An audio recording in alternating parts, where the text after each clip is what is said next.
So today's tree, that humble tree, is the mustard tree. We're talking about small seeds and big difference. It's a humble tree, but it's generous and abundant in its gift.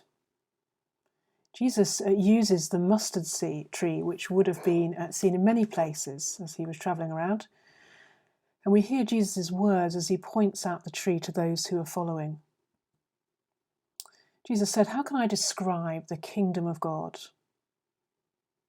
What story should I use to illustrate it? It is like a mustard seed planted in the ground. It is the smallest of all seeds, but it becomes the largest of all garden plants. It grows long branches, and birds can make nests in its shade." This parable in Mark's Gospel comes as Jesus teaches about how the kingdom grows, from small, tiny beginnings like yeast and mustard seed here.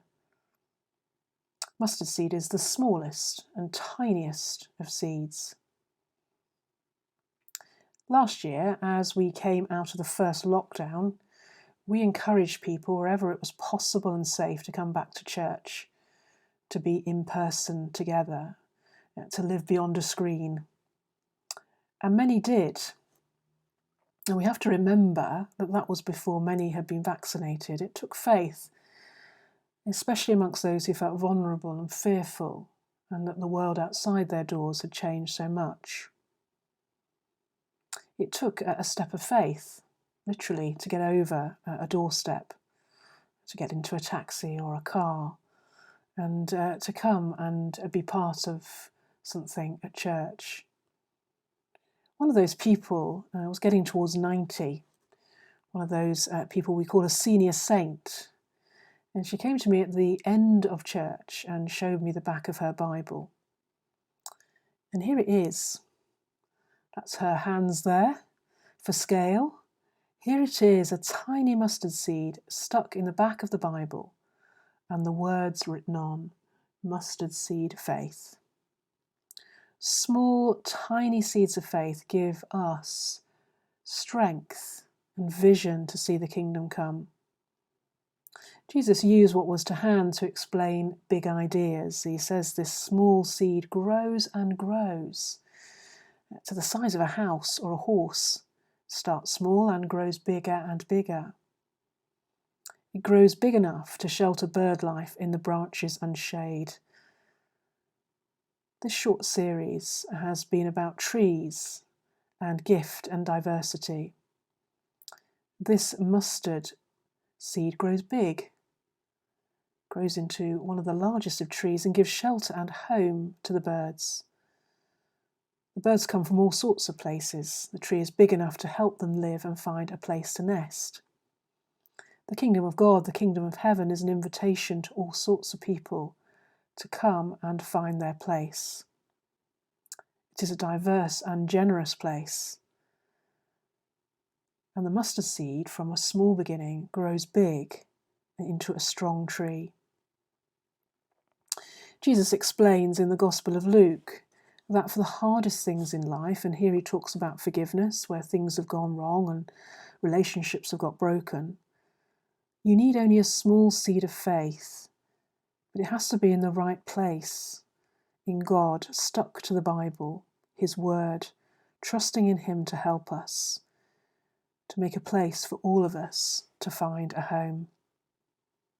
Sir Francis Drake was the first Englishman to sail around the world. It took him 3 years, from 1577 to 1580. His family motto was Sic Parvis Magna, translated literally, thus great things from small things come. Like the mustard seed growing to the large tree, we might want to make our prayer with a small act of faith, trusting in God to make it increase and grow larger.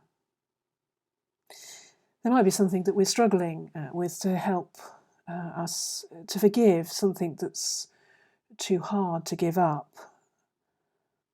We might want the courage to make that phone call that says, "I'm thinking of you. Can I help you in some way?" Maybe there's something about getting up a little bit earlier to make a church service or to read the Bible.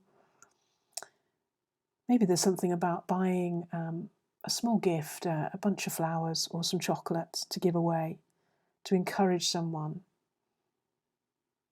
Like that small seed planted that says, God is for you as you give something to someone you've been thinking about and praying for.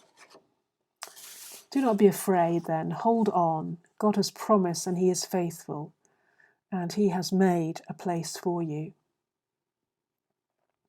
He has given you that hope, that as that person planting that seed has, that it will grow bigger from a small beginning. Sir Francis Drake had a prayer that is credited to him from the 1570s and maybe was heard by those around him as they set sail. That small faith to push off from dry land and set sail for somewhere further away that we can never have imagined. You might want to say this prayer. Disturb us, Lord, when we are too well pleased with ourselves, when our dreams have come true, because we have dreamed too little, when we arrive safely because we sailed too close to the shore. Disturb us, Lord, when the abundance of things we possess, we have lost our thirst for the waters of life. Having fallen in love with life, we have ceased to dream of eternity. And in our efforts to build a new earth, we have allowed our vision of the new heaven to dim.